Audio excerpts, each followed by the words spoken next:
Hello everyone, আরেকটি গুরুত্বপূর্ণ class আপনাদের আবার ওয়েলকাম করছে। আজকে হলো যে আমরা নবম দশম শ্রেণীর ইংলিশ ফর টুডে বইয়ের একটি খুবই গুরুত্বপূর্ণ পেসেজ শিখব। আশা করি আজকের ক্লাসটি দ্বারা আপনারা অনেক বেশি উপকৃত হবেন। এই পেসেজটি অনেক বেশি গুরুত্বপূর্ণ, কারণ আমি দেখেছি বিগত সালে এই পেসেজটি অনেকবার পরীক্ষায় এসেছে, সামনে আসার অনেক বেশি সম্ভাবনা রয়েছে। So enjoy the class. প্রথমে আসি লেসন নাম্বার ওয়ান। এটা হলো যে lesson number one, the great of mighty rivers. এটা হলো যে পেসিসের নাম। এখানে হলো যে দেখেন, আর read the following text and answer the question. এটা মূল পেসেস হলো যে এখান থেকে, Meherjan lives in a slum on the Sirajganj town protection embankment. এটা হলো যে প্রথম লাইন। তাহলে মেহেরজান বাস করে, Meherjaan lives in a slum on the Sirajganj town protection embankment. অর্থাৎ মেহেরজান সিরাজগঞ্জ শহরের রক্ষাবাদের একটি বস্তিতে বসবাস করেন। The whisperings wind from the rivers Jamuna makes the fire unsteady. Unsteady মানে হলো যে অস্থির। এই যে whisperings wind from the rivers, অর্থাৎ নদী থেকে আগত যে বাতাস, যমুনা নদী থেকে আগত যে বাতাস, মেক্স দ্য ফায়ার আনস্টেডি, অর্থাৎ কী করে, আগুনকে অস্থির করে তোলে। The dancing flames remind Meherjaan of the turmoil in her life. তাহলে দ্য ড্যান্সিং ফ্ল্যামস অর্থাৎ আগুনের যে নাচানাচি বা আগুনের যে নৃত্য, remind Meherjaan of the turmoil in her life, অর্থাৎ তার জীবনের যে উত্থান পতন বা কঠিন দিনগুলো, এগুলো কি করে দেয়, স্মরণ করিয়ে দেয়। Not long ago Meherjaan had everything, অত খুব বেশি দিন আগের কথা নয়, মেহেরজানের কী ছিল, সব কিছু ছিল। কী কী ছিল তাইলে? এই যে আ ফ্যামিলি, একটি হলো যে পরিবার ছিল, যেটি সবচেয়ে গুরুত্বপূর্ণ। তারপর হলো যে অ্যারাইভাল ল্যান্ড ছিল, অর্থাৎ হলো যে চাষযোগ্য হলো যে ভূমি ছিল।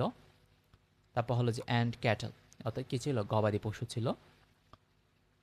তাহলে খুব বেশি দিন আগের কথা নয়, মেহেরজানের হলো যে সব কিছু ছিল, একটি হলো যে সুখী পরিবার ছিল, চাষযোগ্য হলো যে জমি ছিল, এবং হলো যে কী ছিল, গবাদি পশু ছিল। The erosion of Jamuna gradually consumed or her land and property. তাহলে যমুনা নদীর ভাঙন, the erosion of Jamuna, of the Jamuna, অর্থাৎ যমুনা নদীর ভাঙন, gradually consumed all her land and property, অর্থাৎ তার যে সমস্ত জমি জমা, এগুলা কি করেছে, ভেঙে নিয়ে চলে গিয়েছে। ইট finally claimed her only shelter during the last monsoon.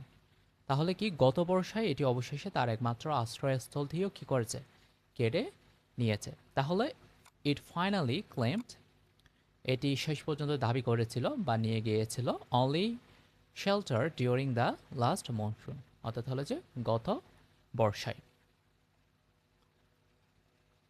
It took the river only a day to devour Meherjan's house, trees, vegetables, gardens and the bamboo bush. তাহলে দেখেন, it took the river only a day to devour Meherjan's house, trees, vegetables, gardens and the bamboo bushes. আচ্ছা, তাহলে মেহেরজানের ঘরবাড়ি, এই যে the rivers only day, মেহেরজানের ঘরবাড়ি, গাছপালা, তারপর হলো যে ট্রিজ, গাছপালা, ভেজিটেবল, শাকসবজি, গার্ডেন এবং বাম্বো বাসেস কী করেছে, অর্থাৎ হলো যে সব কিছু কী করেছিল, অর্থাৎ গিলে খেয়ে ফেলেছে বা হলো যে নিয়ে গিয়েছে। She had a happy family once. এক সময় হলো যে তার একটি সুখী পরিবার ছিল। She had a happy family once, একটা সময় হলো যে তার একটি সুখী পরিবার ছিল। Over the years she lost her husband, her family to diseases that cruel hunger.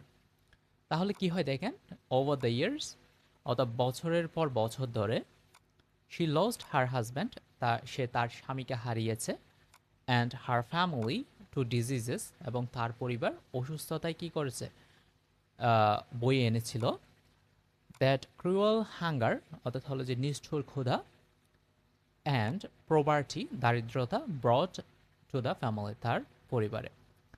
অত বছরের পর বছর ধরে তিনি নিষ্ঠুর ক্ষুধা, দারিদ্রতা, পরিবারের রোগ ব্যাধি বয়ে এনেছিল, তাতে কি তার স্বামী এবং হলো যে পরিবারকে কি তিনি হারিয়েছেন।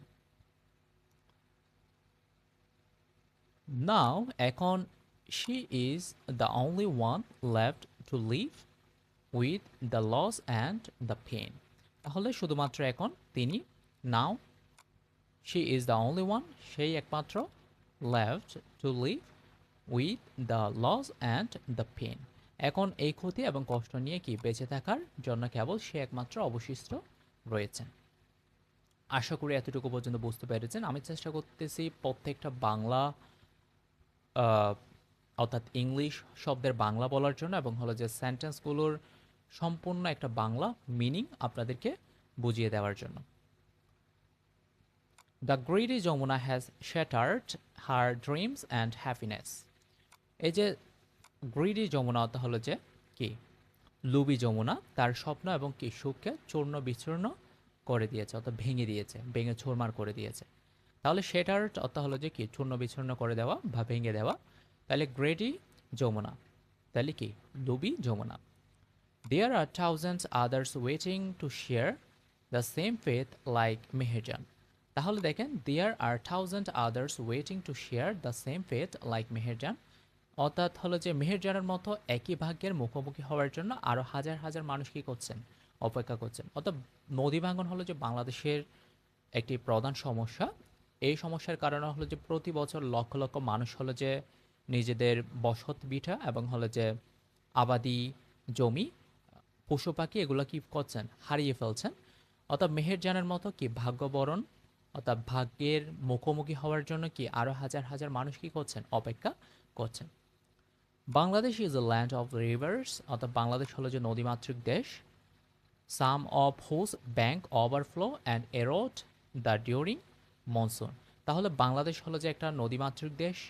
সাম of whose bank overflow and eroded during monsoon. তাহলে যা কিছু কিছু কি নদী তীর বর্ষাকালে প্লাবিত হয় অথবা হলো যে কি ভেঙে যায়। এরোড অর্থ হলো যে ভেঙে যাওয়া, ডিউরিং দ্য মনসুন অর্থাৎ বর্ষাকাল। Erosion is a harsh reality for the people living along the river banks. অর্থাৎ হলো যে নদী ভাঙন একটা হলো যে প্রধান সমস্যা, একটা হলো যে কঠিন বাস্তবতা যারা হলো যে নদীর পাড়ে বসবাস করেন। During its monsoon, many more villages are threatened by the mighty rivers like Jamuna, the Padma and the Meghna. তাহলে দেখেন, ডিউরিং ইজ মনসুন অর্থাৎ প্রত্যেক বর্ষায় many more villages are threatened by the mighty rivers, অর্থাৎ হলো যে লোবি নদী দ্বারা, যেমন হলো যে কিছু নদীর নাম উল্লেখ করেছে, যেমন হলো যে যমুনা, তারপর হলো যে পদ্মা, তারপর হলো যে কি মেঘনা। অর্থাৎ অনেক অনেক গ্রামবাসী প্রত্যেক বছর বর্ষায় কি এই নদীগুলো দ্বারা কি হয়, হুমকির শিকার হয়।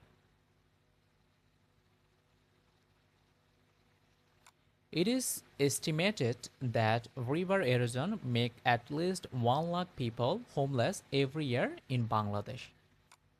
তাহলে it is estimated, এটি অনুমান করা হয়েছে, that rivers erosion makes at least 1 lakh people, অর্থাৎ হলো যে 1 লাখ মানুষকে কি করে, হোমলেস অর্থাৎ বাড়ি ছাড়া করে, এভরি ইয়ার ইন বাংলাদেশ, অর্থাৎ প্রত্যেক বছর বাংলাদেশে। In fact, river erosion is one of the main danger caused by climate change. অর্থাৎ প্রকৃতপক্ষে, ইনফ্যাক্ট প্রকৃতপক্ষে জলবায়ু পরিবর্তনের ফলে সৃষ্ট প্রধান বিপদগুলোর মধ্যে কি নদীর ভাঙন একটি কি অন্যতম সমস্যা বা প্রধান সমস্যা। তাহলে river erosion is one of the main dangers কি caused by climate change. If we can't take prompt action to adapt to climate change, there will be thousands of more Meherjans in our towns and villages every year.